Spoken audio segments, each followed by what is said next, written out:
Kaaba, kanilma, kanafuraadun kullu, waaqayyo tokko አሜን። መድኃኒዓለም ሆይ በሉ። የጥላቻን ግንብ፣ የዘረኝነትን ግንብ፣ የልዩነትን ግንብ ጥላቻ እንዳይኖራል። በቋንቋ ምክንያት አንቺ የምታወሪው ቋንቋ ሌላው ስላላወራ፣ ሌላው የሚያወራው ቋንቋ ከአንተ ጋር ስለተደበላለቀ በቋንቋ ምክንያት ሰዎችን እንዳትጠሏቸው። እኔ ጋር ነው እግዚአብሔር ከሁላችን ጋር ነው። እና በምድራችን ሰውና ሰውን የሚለዩ ግንቦች በብዛት ተሰርተዋል። ይኸውላችሁ በአሜሪካ በምትባለው ግዛት ውስጥ ሰማችሁኛል? 52 ስቴት አለ። 52ቱ ስቴቶች ግን እንዳይደማመጡ የተገነባ ግንብ አለ። እነዚህን 52 ስቴት ግን አንድ አድርጎ የሚያመጣ ግንብ እስከዛሬ አልተገነባ። አፍሪካ በተባለች አህጉር ላይ የተገነባ የጥላቻ ግንብ አለ። የሚለያይ ግንብ ተገንብቷል። አንድ የሚያደርግና የሚያገናኝ ግንብ እስካሁን አልተገነባም። ነገስታትን በሏቸው፣ ፖለቲከኞችን በሏቸው፣ አክቲቪስቶችን በሏቸው፣ ምሁራንን በሏቸው፣ ልሂቃንን በሏቸው የሚለያይ ግንብ ሲገነቡ ነው ያየናቸው እንጂ አንድ የሚያደርግ ግንብ ሲገነባ አላየን። አንድ የሚያደርገን መድኃኒዓለም ብቻ ነው። እሱ ተስፋችን ማን ብቻ? መድኃኒዓለም። እና ፈሪሳውያን የገቡት የጥላቻ ግንብ፣ ፈሪሳውያን ራሳቸው የገነቡት የጥላቻ ግንብ ነበረ። በነገራችን ላይ ይሄ ትልቅ ግንብ በሁለት ህዝቦች መካከል፣ በአንድ ቋንቋ በሚናገሩ ሰዎች መካከል ግንቡን በደንብ አርዝመው የገነቡት፣ አጥሩ በደንብ እንዲለያያቸው ካደረጉት ሰው ማህበረሰብ መካከል ፈሪሳውያን የሚባሉ ግሩፖች ናቸው። በጥላቻ የተመሰረቱ ግሩፖች፣ ሎየሮች ናቸው። ህግን ያጠኑት፣ ወሬያቸው ወንጀለኛ ምርጫና አርቲክል ነው። በአንቀጽ የታጀበ ወሬ ነው ያወሩት። ዶስ ይዘው መክሰስ ነው። ቤተክርስቲያን ደግሞ ሐኪም ቤት እንጂ ፍርድ ቤት አይደለችም። ካልጣሉ ረፍት አይወስዳቸውም። ታርጋ ካልለጠፉ፣ ስም ካላጠፉ፣ የሆነ የሰው ስም ካላበላሹ እረፍት የላቸውም። ሁሉ ነገር አይጥማቸውም። እየሰማችሁኝ ነው? ዘማሪያን ዝማሬ ባቀርቡ ዝማሬያቸው አይጥማቸውም። የሆነ እንከን ያወጡለታል። ሰባኪው ቢሰብ ስብከቱ አይመቸውም። የሆነ ነገር እየመዘዙ እየፈተኑ የሆነ ነገር ያወጣሉ። እንዲህ አይነት ግሩፖች ፈሪሳውያን ይባላሉ። ፈሪሳዊ ምንድን ነው የሚለውን አጠር አድርጌ እንድትገነዘቡት ልንገራችሁ። ፈሪሳዊ እግዚአብሔርን በመንደሩ ልክ አጥብቦ የሚያይ ጠባብ ነው። ፈሪሳዊ በቀን የሰውን ሙገሳ ይፈልጋል፣ የመበለቶችን ሞርሳ ያመነምናል። ፈሪሳዊ ጥቂት እውቀትን ከስድብ ጋር የያዘ ነው። የእግዚአብሔርን ክብር ረስተው በመንደራቸው ልክ እግዚአብሔርን አጥብቦ የሚያዩ ሰዎች ፈሪሳውያን ይባላሉ። ቀናይነታቸውን ለማስተማር ሳይሆን ለመሳደብ፣ ለመካሰስ ያዋሉ እውቀታቸው ከክስ ያላለፈባቸው ናቸው። የሰው ሙገሳን የሚፈልጉ ጥቂት እውቀት የያዙ የሰማይን ዋጋ ረስተው በምድር ብልጽግና የሚመኩ ግሩፖች ነበሩ። የጥላቻን ግንብ ከገነቡ ሰዎች መካከል እነዚህ ሰዎች ናቸው። የክብር ባለቤት ወደ ሰማርያ ከተማ ሲገባ ምን አገኘ? እንዲህ ብሎ ይጀምራል። ከኔ ጋር ናችሁ? ትምህርቴን ጨርሻለሁ። ደቀ መዛሙርቱ እንጀራ ሊገዙ ወደ ገበያ ሄደው ነበር ይላል። ምን ሊገዙ? ሁሉም ወደ ከተማ ሲሄዱ ጌታ ብቻውን እንደሆነ ሲረዳ ሲያውቅ ያዕቆብ ለልጁ ለዮሴፍ ባስቆፈረው የውሃ ጉድጓድ ሲካር በተባለው የውሃ ምንጭ ዘንድ ኢየሱስ ክርስቶስ ወደ ውሃው ጉድጓድ ዘንድ ሄደ ይለናል። ልብ አድርጉ። ቀትር ነው መጽሐፉ የሚነግር፣ በቀትር ነው። ቀትር 6 ሰዓት ነው። በ6 ሰዓት በእስራኤላውያን ባህልም ልማድም ውሃ የሚቀዳበት ሳይሆን የውሃ የሚጠጣበት ነው። በረሃ ላይ ውሃ በቀን አይቀዳም፣ ውሃው ስለሚሞቅ። ሌሊት ነው በደመና ያለው ውሃ ነው የሚቀዱት። ሰማችሁ ያለው? ሌሊት ነው ሴቶቹ የሚቀዱት። ከዛ በጋን ውስጥ በምስራ ውስጥ ያደርጉና በመሬት ውስጥ በአሸዋ ውስጥ ይቀብሩና በዘመኑ የነበረ ፍሪጃቸው እሱ ስለሆነ አቀዝቅዘው ባሎቻቸው ከስራ ሲመጡ የቀዘቀዘ ውሃ ያጠጧቸዋል። ሳምራዊት ሴት አለች በከተማዋ። በሳምራውያን ከተማ የምትኖር ስሟን መጽሐፍ ቅዱስ በሀገሯ አሁን ኢትዮጵያዊት የምትባል ሴት የለችም። ኢትዮጵያውያን መባል አንፈልግም። በምናወራው ቋንቋ በንጠራ እንጂ በምንኖርባት ባለችን የመለኮት ጥበቃ ባልተለያት ሰማያዊት ሀገር ቅድስት በሆነች በቅዱሳን ሀገር በኢትዮጵያ መጠራት ኢትዮጵያዊ መባል የሚፈልግ ሰው የለም ዛሬ ወገኖች። ሰማችሁኛል? ዓለም የሚያውቀን ኢትዮጵያውያን በመሆናችን ሰማችሁኛል? መጽሐፍ ቅዱስ ኢትዮጵያውያን ይለናል አይደል? ኢትዮጵያውያን ኢትዮጵያን የተባለችው አይጉር እግዚአብሔርን ታመልካለች። እጆቿን እግዚአብሔር ምን ትላለች? ትዘረጋለች። ምን ማለት ነው? ኢትዮጵያ አምላኳ እግዚአብሔር ነው ነው። ባጭር ቃል ኢትዮጵያ አምላኳ ምንድን ነው? ከእግዚአብሔር ውጭ ሌላ ተስፋ የሌላት ሀገር ነች ኢትዮጵያ። እና ይገርማችኋል ይህች ሴት ውሃ ለመቅዳት የምትወጣው ሴቶቹ ወደ ቤት ሲገቡ ነው። ሴቶቹ የቀዘቀዘውን ውሃ ለባሎቻቸው ሲሰጡ፣ እሷ ግን ገና ውሃ ቀዳ ትወጣለች። ለምን ካላችሁ የሰው ምላስ ፈርታ። በሰማርያ ከተማ ያሉ ሴቶች በአንደበታቸው ያሸማቀቋት፣ ከማህበረሰቡ ከማህበራዊ ሕይወት አግልለዋት፣ ሴቶቹ እንደ ሴቶች ሰው ቢወድ ወጣ መጠየቅ አትችልም፣ ሰው ቢሞት ሞታ መቅበር አትችልም። ከማህበረሰቡ የተገለለች ሴት ናት። ስለዚህ እቺ ሴት ውሃ ለመቅዳት የምትወጣው የሴቶቹ ምላስ ፈርታ 6 ሰዓት ነው። በበረሃ በሙቀት በቀትር ፀሐዩ ይሻላል። አንዳንድ ጊዜ አይደል ከሰው ምላስ ፀሐዩ ይሻለኛል ብላ ከሴቶቹ ምላስ ፀሐዩን መርጣ በቀትር ትወጣለች። የዚህችን ሴት ሕይወት ሊያተርፍ ክርስቶስ በሰማርያ ሊገባ ግድ ሆነበት።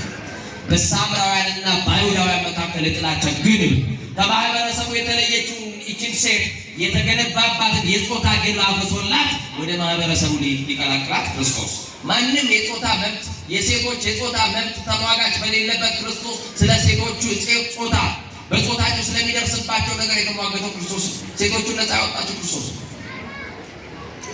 የሰማችሁና በሀገራችን የጾታ ተሟጋች የሚባሉ የሚወሱ አሉ፣ እንደ አፍሪካ አሉ፣ እንደ ዓለም አባል ክርስቶስ የተገነባባትን የጾታ ገንብ ያውቁ ስለነበረ ከማህበረሰቡ የተገለለችዋን ሴት ወደ ማህበረሰቡ ሊመልሳት ሄደ። 6 ሰዓት ነው ሰዓቱ። ብቻውን ነው ክርስቶስ። ለምንድን ነው ለብቻው ሄደው? ደቀ መዛሙርቱ እያለ ለምን ወደ ውሃው ምንጭ አልሄደም ከተባለ በክርስቶስ ብቻ የተያዘ ምስጢር አለ፣ ሌሎች የማይሰሙባት። ለዚህ ነው ለአባቶቻችሁ ለካህናት ንስሐችሁን ኃጢአታችሁን ስትናዘዙ እነሱ ደግሞ ጓደኛዬ ብለው ለሌላኛው ለጓደኛቸው ካህን አይናገሩባችሁ። ክርስቶስን እሱ የሚያውቀው ወይም ደግሞ ገልጦ የሚነግራት የቤቷ ታሪክ ስላለ ሌሎች እንዳይሰሙባት በሱ ዘንድ የተሸሸገ ስለሆነ ሚስጥራችን በሱ ዘንድ የተጠበቀ ስለሆነ ማንም ሰው እንዳይሰማባት ይችል ሴት ለብቻዋ ያገኛት ወደ ውሃው ምንጭ ወረደ። ደቀ መዛሙርቱ ሳይመጡ እሷ ጎንበስ ብላ መቅጃ ይዛለች፣ ትንጠራራለች። አንድ መቅጃ ውሃ እንኳን ወደ እንስራዋ ውስጥ አልጨመረችም።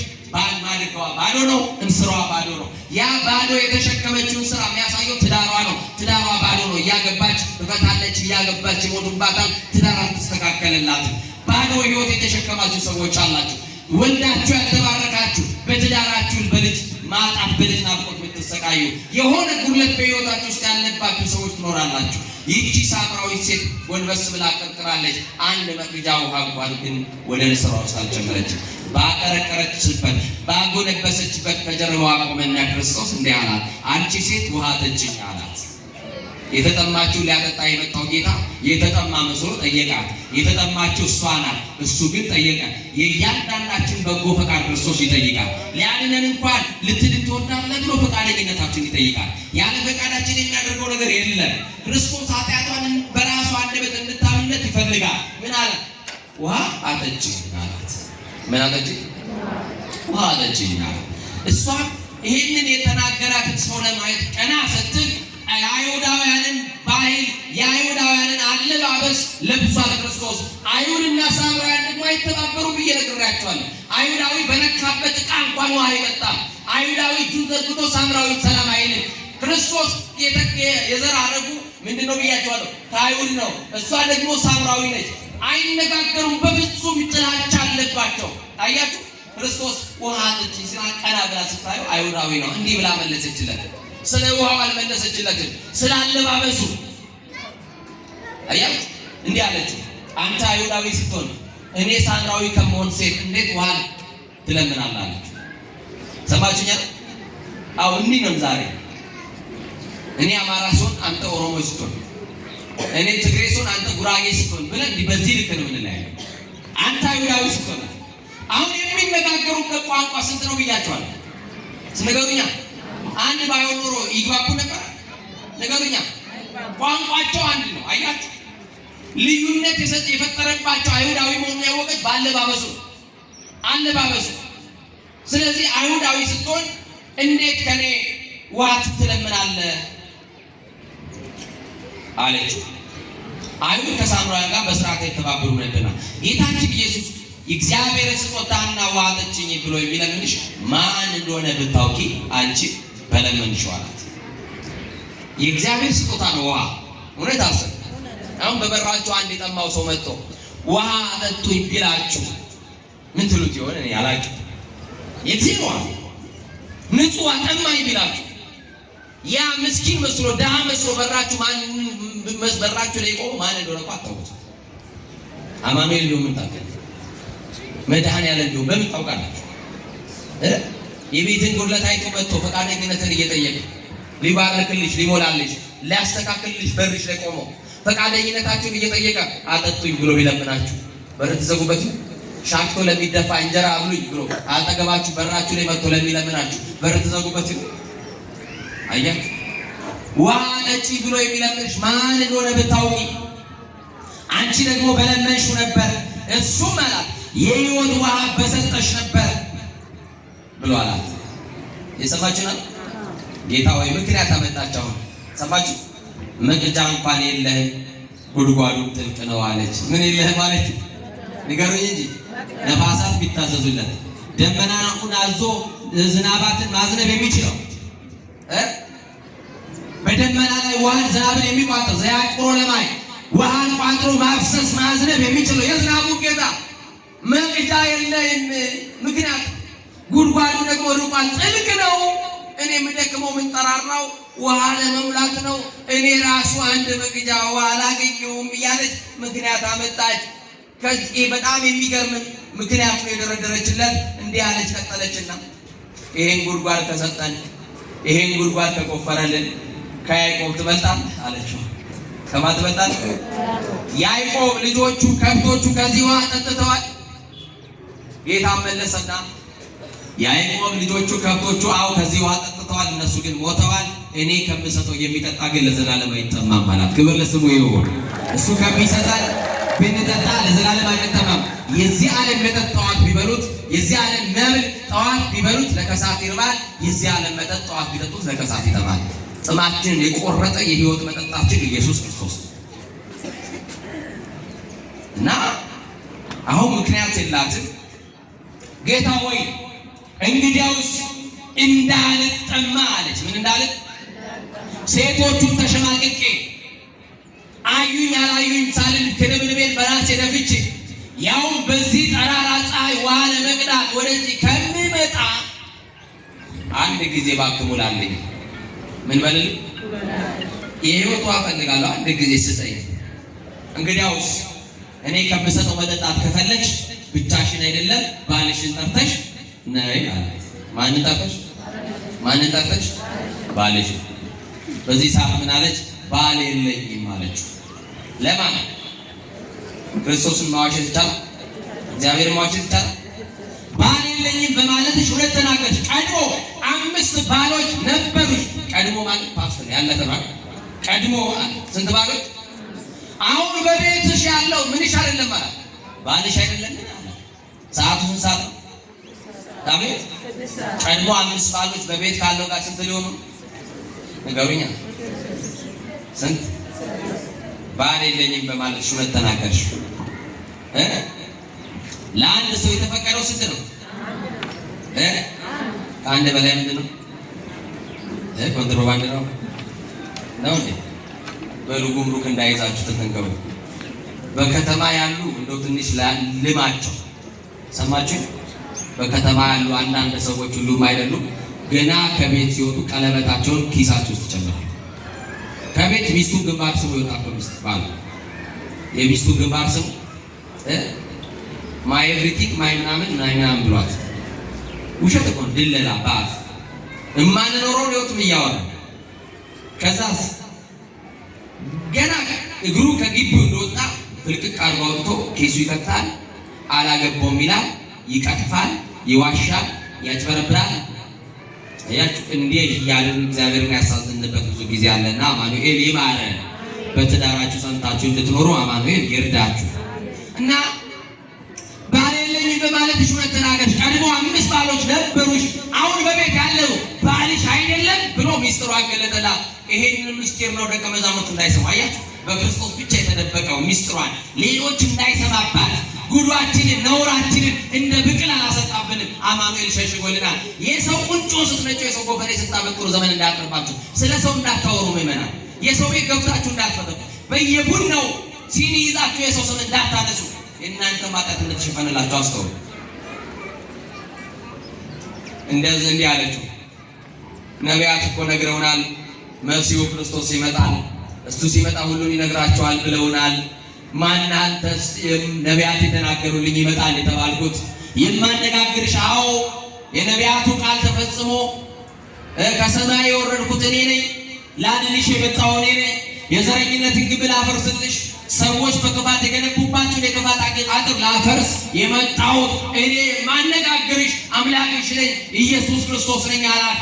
በዚህ ሰዓት ክርስቶስን እንዳነጋገረችው ሲገባል፣ የሕይወቷ ሙላት ክርስቶስን እንዳገኘችው ሲገባል፣ ትዳሯ እንደሚስተካከልላት ሲገባል፣ ባዶ ባድጋዋ እንደሚሞላላት ሲገባል፣ እንስራዋን በጌታ በክርስቶስ እግር ስር ትታው እንስራዋን ሰበረችና ወደ ከተማ እየሮጠች መሄድ ጀመረች።